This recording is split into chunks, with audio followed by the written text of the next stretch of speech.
Word, it's 9:17, and in the studio with us is Dr. Tony Monteiro, organizer of the Year of W.E.B initiative. Good morning, Doc. Good morning. How you doing? I'm great, sir. And we're going to be doing a reading today from the book, The Souls of Black Folks, yes. Right?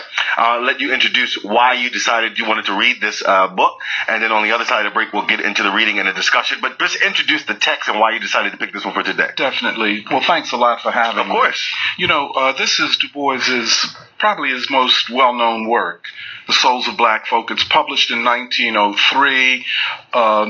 It is a compilation of 14 essays. Most of them had been published before and reworked for this text.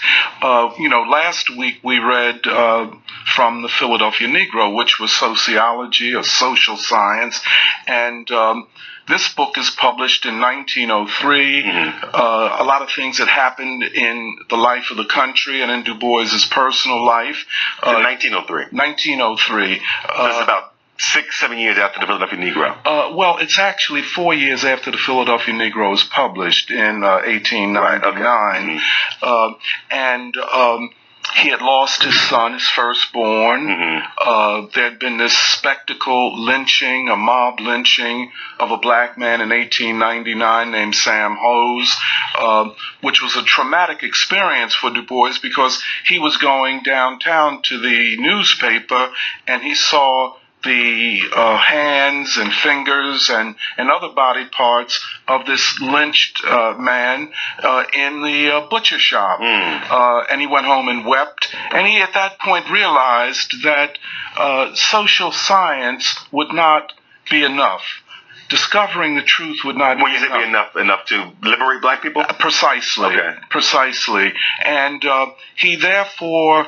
so just to be clear, when yes. when Du Bois came to Philadelphia, that was his philosophy, that they only needed social science or a level of context. That's right. Okay. That's right. And he was interested in democracy, a non-racial democracy, a multiracial democracy. And he said if the truth were discovered, intelligent people, especially the leaders of the country, if they were intelligent, would work to implement the truth for the betterment of the nation. But he discovered that was not the case, that racism was deeply rooted in the fabric and thinking of the country.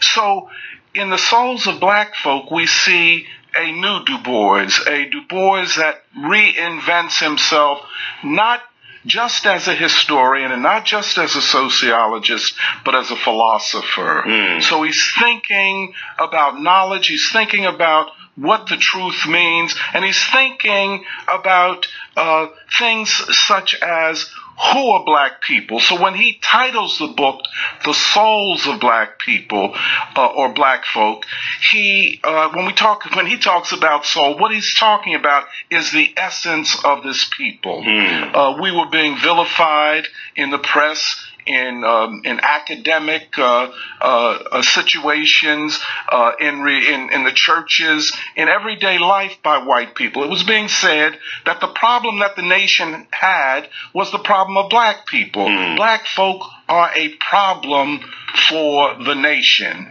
And he takes that on. And he says black people are not the problem. Black people have problems. And where did he write this text? Well, he wrote it in many places. A lot of it is written while he's in Atlanta. Okay. Working at Atlanta University. So he left Philadelphia, and did he go right to Atlanta? Absolutely. Okay. Why did he choose Atlanta? Well, that's where he could get a job. He was offered a job by Booker T. Washington at Tuskegee. Really? And the acceptance came after he had already accepted the job at Atlanta. And it was good that he ended up in Atlanta rather than at Tuskegee under the control of Booker T. Washington. But this book is really Du Bois the philosopher. Okay. Du Bois. Whereas Philadelphia Negro was Du Bois the who? The sociologist. Interesting. So we're going to go to commercial break. Now, if you had that context, and we'll come back, we'll dive into an actual reading of the text. In studio with us is Dr. Tony Monteiro, organizer of the Year of W.E.B initiative. I'm Flood the drummer. And I'm Mikey Wrong. Well, let's do it again. I'm Flood the drummer. And I'm Mikey Wrong. You're listening to Wake Up With WURD on 96.1 FM, 900 AM. We'll be right back. The Kimmel Center celebrates the heritage, accomplishments, and culture of African Americans with the best in theater, gospel, jazz, soul, modern dance, percussion, and more. From Broadway sensation Aladdin to legendary local ensembles like Philadelphia and Jazz Orchestra of Philadelphia, the Kimmel community enjoys a year-round celebration as they continuously honor the many valuable contributions these artists have gifted our society. Visit KimmelCenter.org for tickets and information. This month, the Kimmel Center pays homage to one of the most celebrated singers of the 20th century, world-renowned African-American contralto, Marian Anderson. Most of her singing career was spent performing in concert and recitals in major music venues with famous orchestras throughout the United States and Europe between 1925 and 1965, with a broad repertoire of recordings ranging from opera to traditional songs and spirituals. Born to devout Christian parents in Philadelphia, where the entire family was active in the Union Baptist Church in Philly, Anderson became an important figure in the struggle for black artists to overcome racial prejudice in the United States during the mid-20th century.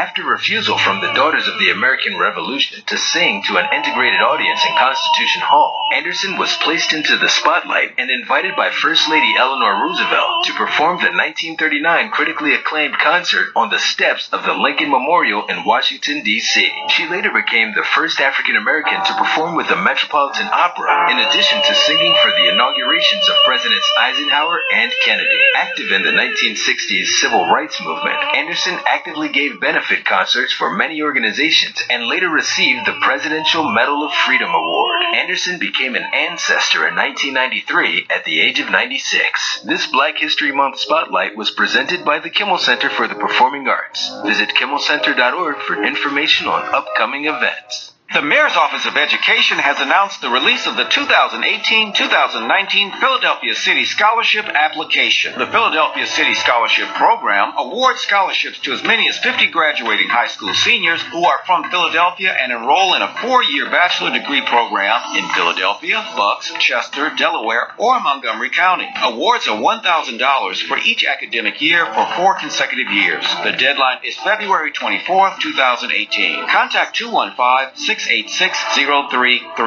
Family Therapy Vignette Moments with Dr. Lucille Ijoy. A boy said his parents drink and smoke after dinner, so when they go to sleep, he drinks whiskey from the bottle and smokes his dad's cigarettes. Oh my goodness. One night the father caught him. His parents put him on punishment, called him a thief, a drug dealer, and that his brains would be cooked and he was too young to drink. Whew. How do you talk to your children about drinking, drugs, smoking, and sex? Statistics say that parents who drink and smoke are likely to have children who do the same. Parents are the role model. I say be honest with your young people, even when you are embarrassed, angry, and sick of them snooping around in your stuff. They do find everything. Your guns, cigarettes, porn things. Parents have a right to their privacy and personal boundaries. Yet we know that what young people see, they will do. Young people, come on now. It's not fair to go into your parents' things, or they won't be able to trust you. Do you want them to lose trust in you? Do the right thing. You're listening to Wake Up with Word on Word Radio, 96.1 FM and 900 AM WURD, independent black media.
morning, everybody, and welcome back to Wake Up with the Word. It's 9:27. Coming up at 10, it's The Source. And we are in studio, joined by Dr. Tony Monteiro, organizer of the Year of Du Bois initiative, and he's going to be reading from us today from The Souls of Black Folk. This is a text written in 1904. 1903, when W.E.B. Du Bois had moved to Atlanta after living here in Philadelphia. You wanted to give us a little bit more context before you do the reading? So the mic is yours. Well, you look at this period, 1903. In 1901, the last black member of the House of Representatives was kicked out. Throughout the South, laws were passed excluding black people from voting. Du Bois would say that we were being pushed back towards slavery. And it was a dark time. And Frederick Douglass, the great leader of the African-American people during the time of slavery, had died in 1895. Booker T. Washington, who Du Bois will enter into a historic debate over education and leadership, would become the leader of black people in 1895. Want to hear an interesting quick story? Go ahead. 30 seconds. I grew up in a performing arts family, and so we had this production called What Happened to the Real You that was based on the Great Blacks and Wax Museum. Mm-hmm. And so I played King Tut, played all these other different roles. It was kind of like a night in the museum, but they come to life with all these different historical black figures. The first role in the play I did was in 1993 at the Zion Baptist Church in North Philly, and I did, we reenacted the W.E.B. Du Bois, Booker T. Washington debate, and I played W.E.B. Du Bois. That's a very, very important debate, even for today. Absolutely. So for people who may not be aware, what were they debating about? Well, they were debating about education, the nature of black higher education. Should it be essentially vocational? Right. Or should it be, I'm talking about higher education, or essentially liberal arts? Should the black university be the equivalent of the white university? Du Bois felt that the black university should function among black people in the same way that the white universities function for white people, and that out of these universities, the historically black colleges and universities, he felt that the leadership of the race should come. And so I think, in a lot of ways, it's a debate that we have today. I think Booker Washington, even though he built the institution of Tuskegee and other institutions, was pretty much an assimilationist in the sense that he believed that we should subordinate ourselves to white folk until we were, quote, prepared to lead ourselves. Du Bois said we must lead ourselves now. Would Booker T have been considered a moderate back then, or was he more conservative? Well, I would consider him a conservative. Okay. Because he was not prepared to challenge. Maybe the conditions were not ripe to challenge the fact that we were being pushed back, that our rights were being taken away, that the nation was satisfied with what the Supreme Court called separate and equal, which was really separate and unequal. And, and that was a great debate. But the question of this book, The Souls of Black Folk, is the question of how do black people move forward? What is the essence of being black in the United States? Had slavery totally destroyed the essence of black folk, or were we still a resilient people with African characteristics in America, capable of self-determination and fighting for our freedom? And this is what Du Bois does. I would think that there are about three, just in this part that I'm going to read today, there are three basic concepts that I think we should pay attention to. Okay. First, the concept of a problem. The white world was saying black people were the problem. They're still saying that. Du Bois flips it. He says, no, the problem is race, and therefore he comes with this concept of the problem of the 20th century is the problem of the color line. The second concept, which is I have to imagine that people would have accused, just the way you're talking, that people would have accused W.E.B. Du Bois of playing the race card a lot. right? I mean, think about it in today's context. It would be like, man, you're always talking about race. It's not that big of a deal, right? But to him, it's like, no, it is a big deal. It is the thing. It is the central thing. It is the deal. Right. That you cannot understand anything about America, and from his vantage point, the world itself, without understanding this second concept, the color line. The color line. He would talk about it in a lot of different ways. He would call it sometimes the veil. You see what I'm saying? That we Africans are behind a veil. We are invisible to white folk, but we know them. It's just like the veiled Muslim woman. You know, you can't see behind the veil. You can't really see her, but she can see you. The same thing with black folk. We are behind a veil, and the society does all that it can to make us invisible, but we see them.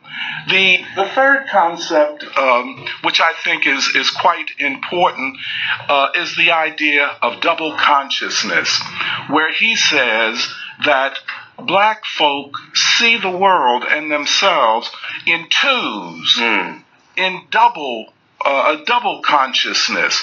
We see the world from the standpoint of the white world and white folk, and we see the world from the standpoint of ourselves, our Africanness. And now that's a contradiction, an internal contradiction in each and every black person and in the black community itself.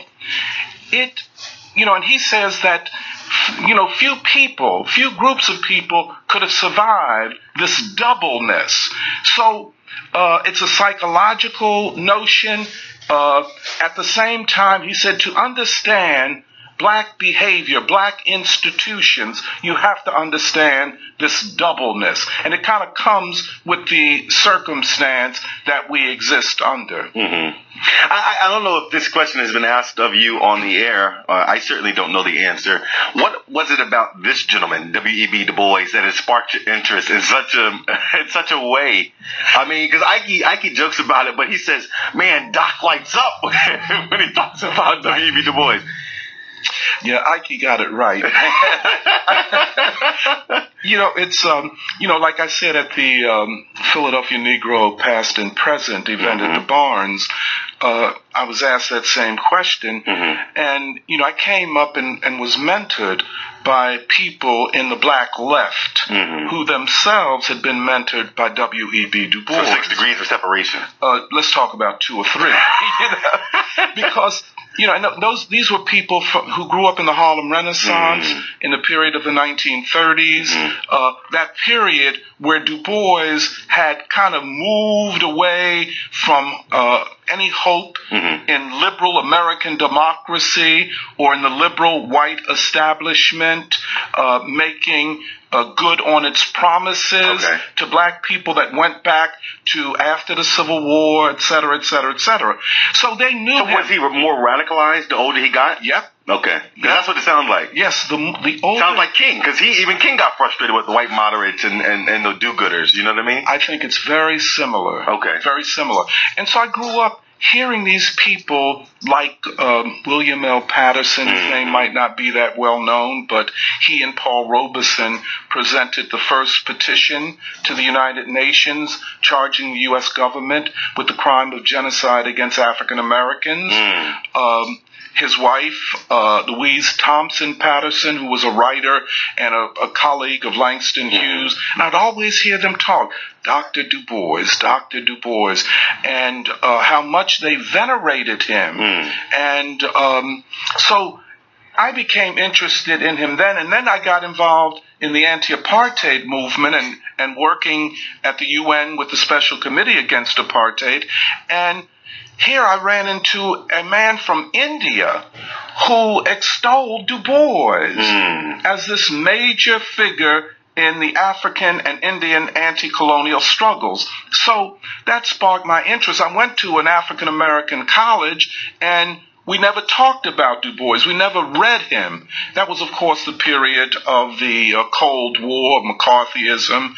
Du Bois was made a non-person by the government. But then I began to read him on my own.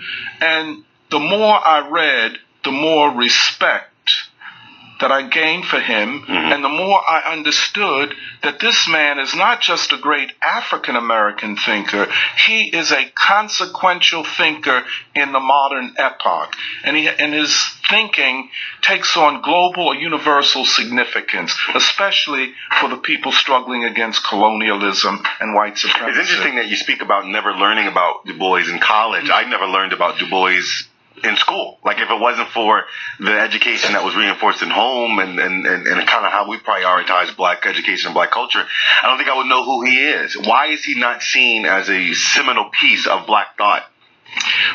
You know, this is one of the great tragedies of the black life world, that our greatest thinkers and activists are ripped away from the people. Now, in the case of Du Bois, he was arrested and charged in 1951 with being an agent of a foreign government because he stood up against the building of nuclear weapons and the spread of nuclear weapons, and he was an activist for peace, and he joined the struggle for peace with the struggle for African independence and the struggle for the rights of black people in this country. And so the government labeled him a communist and an agent of a foreign government, arrested him, took his passport away, and put him on trial. But after he won his case, they did not cease to attack Du Bois. And I believe that the government of the United States did to Du Bois what it has not done to any single individual, and that is wage a 50-year-long, at least 50-year-long campaign, ideological campaign against Du Bois, to smear his name, to take his books out of libraries, to make sure that he is not taught in schools, and to literally terrorize a lot of black people into not even talking about him or mentioning him. And so that's where we are today.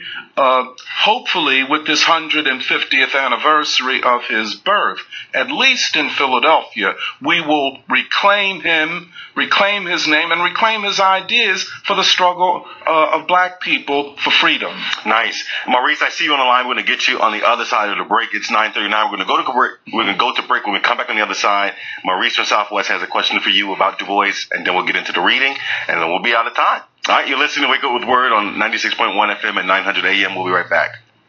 Independence is a precious thing, but now and then everyone needs a little help. Isn't it good to know that getting the help you need doesn't mean drastically changing your life? Always Best Care Philly and Delaware is there to give you just the amount of help you need, from a few hours a week to as many hours as you need. Handling everything from light housekeeping to meals, and so much more. Don't struggle. Contact Always Best Care and see how easy it is to age in place. Call us at 267-909-9248 or visit abcphillybristol.com. This is Jeff Brown from ShopRite. And I'm Sandy Brown.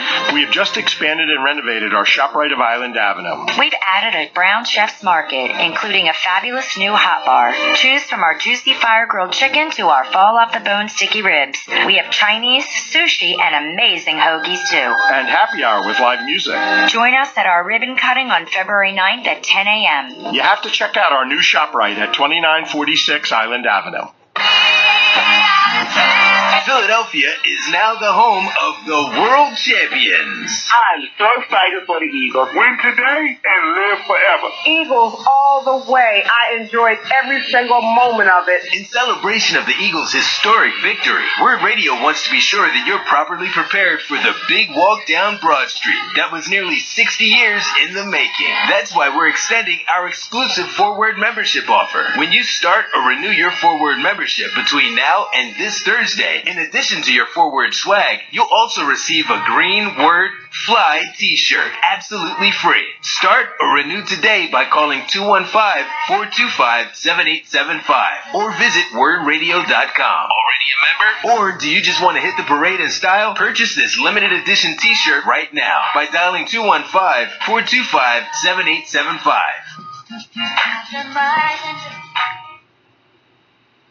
You're listening listening to Wake Up with Word on Word Radio, 96.1 FM and 900 AM WURD, independent black media.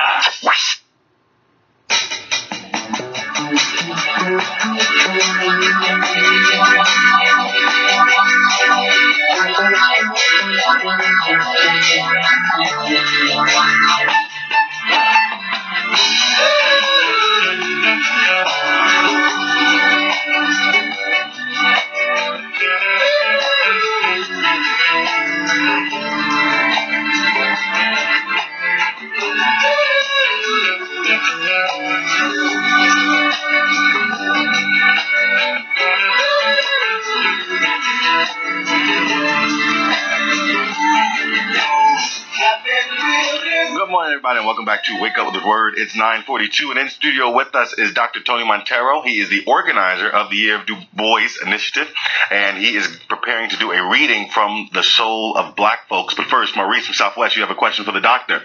Yes, thank you, Flood, and Sure. The rest of the group there. Doctor, you really inspired me with your readings, you know. I consider myself a legacy. I'm a descendant of John Merrick from Black Wall Street. And what I'm saying is, when you read about the riots maybe last week up in Philadelphia, you went to the point of blacks went into entrepreneurship to deal with the crises there. And that's what I think could be happening now with what's going on in the city of Philadelphia, because I can walk 10 blocks in any direction and can't find a black store. And I think if we took back our neighborhoods, and I don't mean discourage the foreigners from opening up businesses, but start reopening up our own businesses again, we can solve a lot of unemployment problems, and also it can help get our community back together, because when we want to get work done or things done in the neighborhood, they don't hire us, they hire their own kind, and we can start hiring our own kind. And also, young people can see that black people can own their own businesses by actually seeing somebody own their own business. So I wonder what you think about that. Well, I agree with you, and I agree with your evaluation of Du Bois in terms of black businesses, but also he talked about the strengthening and rebuilding of black institutions and cooperatives, economic cooperatives, such as insurance companies that he talks about in the Philadelphia Negro. But he was essentially interested in building fundamental social institutions out of which would emerge businesses and other activities such as cooperatives. But foundationally, he wanted the churches to be strong, to operate on a very sophisticated way. And but I would agree with you. So much, and listen, one other thing there. I want to just say one thing about Black Lives Matter. I believe 100% in Black Lives Matter, but the only thing I would like the Black Lives Matter to be more than just battling the police. I would like to see them out known for other things like black entrepreneurship and also voter registration. And I'll leave it at that. Fair enough. Thank you so much for your call, Maurice. Doc, I have a question here, or I should say a statement from Twitter. Let's see if I can get this up and read this to you. And this comes from Professor Jerry. Do you know who that is? I think I do. Okay.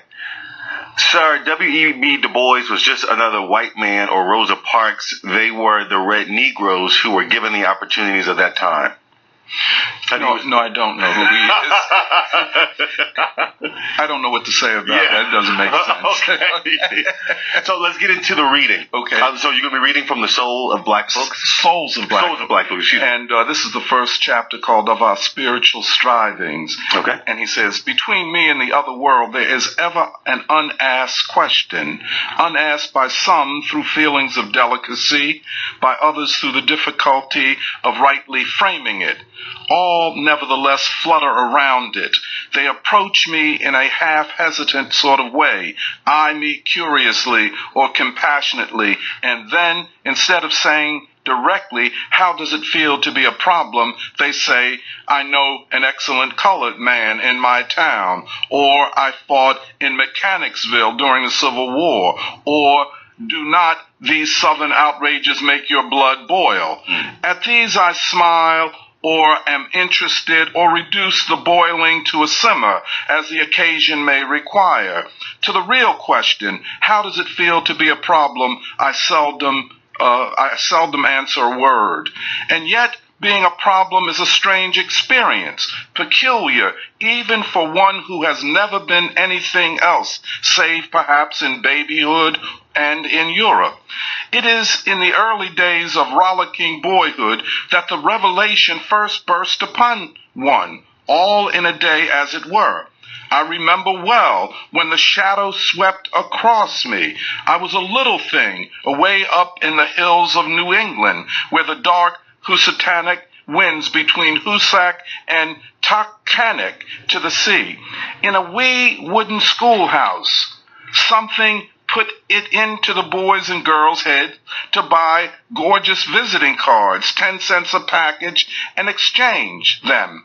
The exchange was merry, till one girl, a tall newcomer, refused my card, and refused it peremptorily with a glance. Then it dawned upon me with a certain suddenness that I was different from the others, or like, mayhap, in heart and life and longing, but shut out from their world by a vast veil. I had therefore no desire to tear down that veil, to creep through. I held all beyond it in common contempt, and lived above it in a region of blue sky and great wondering shadows. That sky was bluest when I could beat my mates at examination time, or beat them at foot race, or even beat their stringy heads. Alas, with the years, all this fine contempt began to fade, for the worlds I longed for and all their dazzling opportunities were theirs, not mine. But they should not keep these prizes, I said. All I would wrest from them. Just how I would do it, I could never decide. By reading law, by healing the sick, by telling the wonderful tales that swam in my head, some way. With other black boys, the strife was not so fiercely sunny. Their youth shrunk into tasteless sycophancy, or into silent hatred of the pale world about them, and mocking distrust of everything white, or wasted itself in a bitter cry. Why did God make me an outcast and a stranger in mine own house? The shades of the prison house closed around about us all, walls straight and stubborn to the whitest, but relentlessly narrow, tall, and unscalable to the sons of night, who must plod darkly on in resignation, or beat unavailing palms against the stone, or steadily, half hopelessly, watch the streak of blue above. And then I just want to go to another part, and I'll explain what it was about. And then he says, the history of the American Negro is the history of this strife, this longing to attain self-conscious manhood and womanhood, to merge his double self into a better and truer self. In this merging, he wishes neither of the older selves to be lost. He would not Africanize America, for America has too much to teach the world and Africa. He would not bleach his Negro soul in a flood of white Americanism, for he knows that Negro blood has a message for the world. He simply wishes to make it possible for a man to be both a Negro and an American without being cursed and spit upon by his fellows, without having the doors of opportunity closed roughly in his face. So, just quickly, what he is saying, the first part, he was talking about when it first occurred to him as a child in elementary school that he was different than all the other students who were white. I think he was the only black kid in his class. And I think we've all kind of experienced that when we're kids, to realize that we are black and that there are consequences for that. And he would refer to this, as he did earlier, as that peculiar sensation of being black. It's a different experience. And then he kind of says that once he realized that he would be treated differently because he was black, that he said, I didn't want to be a part of the white world, but I would beat them at every competition, every contest we had. So this fierce competitiveness. And then he said, but for many young black men, that was not the experience. Many descended into a life of bitterness, of hopelessness, of seeing no way out. Some would spend all of their lives in a sense of outrage. But and this is what, people ask me a lot, well, what inspired him to do what he did for all of these years until he was 95 years old, to write and to be an activist and stuff? And I say it was something that happened in childhood, that he said rather than retreat from the white world and the struggle against it, he would fight it to the end of his days. So Du Bois did consider himself an activist, not just a scholar. Oh, yes. Okay. Maybe an activist more than a scholar. Really? Yeah. Oh, that's interesting. Yeah. Yeah. Because, see, he believed that, and this is why this book, The Souls of Black Folk, is so important. He says, look, knowledge alone is not going to change the situation. Right. And unless ideas are merged with the masses of ordinary people, those ideas have very, very little significance. So he's an activist. He's an activist. That was Dr. Tony Monteiro, organizer of the Year of Du Bois initiative. And you're going to be joining us once a week, and we'll talk more about that. But I think it's a treat for our listeners to be able to hear you. I know that just from what I've heard the last few times you were on here, people really enjoyed being able to hear this and having that context. So I'm glad that you are willing to do so. And I think in the weeks ahead, it's not just going to be you reading, right? You're going to be bringing in young scholars and young people. So interesting. I hope I get to read a chapter. I hope so. Can I just make an announcement to tell people what's coming up? We're going to kick off officially this Year of Du Bois on February 23rd and 24th at the Church of the Advocate. And on the 23rd, we're going to have a symposium on W.E.B. Du Bois's book, Black Reconstruction in America. And on the 24th, in the morning and early afternoon, we're going to have two panels, one on the world in Africa, and the other on this book, this novel he wrote called The Dark Princess, where he theorizes uniting Pan-African, Pan-Asia. But on the 24th, also, starting at 3:30, we're going to have this big cultural celebration, and the Universal Dance and Drum Ensemble that everybody knows about will be there. The Ebonies, the iconic soul singing group, are going to be there. We're going to have all kinds of Indian and South Asian performers. So I just want to announce that, and I hope everyone will put that on their calendar and be able to come. And that begins February 23rd and with 24th. The symposium, and then 24th at 3:30 with a big cultural celebration. That's right, at the Church of the Advocate. Is there a website where people can find more information? Yes, we have a website. What's the website? yearofdubois.org. We'll tweet that out at the end of the show. Before we go, I want to check in with Sister Aroka Rosa Rondu, and she is coming up on The Source at 10 o'clock. Good morning. Good morning. Good morning to you and your guests and to the WURD family. There is only one mind. On The Source this morning, we're going to be continuing this conversation. Our topic is the Black Mind.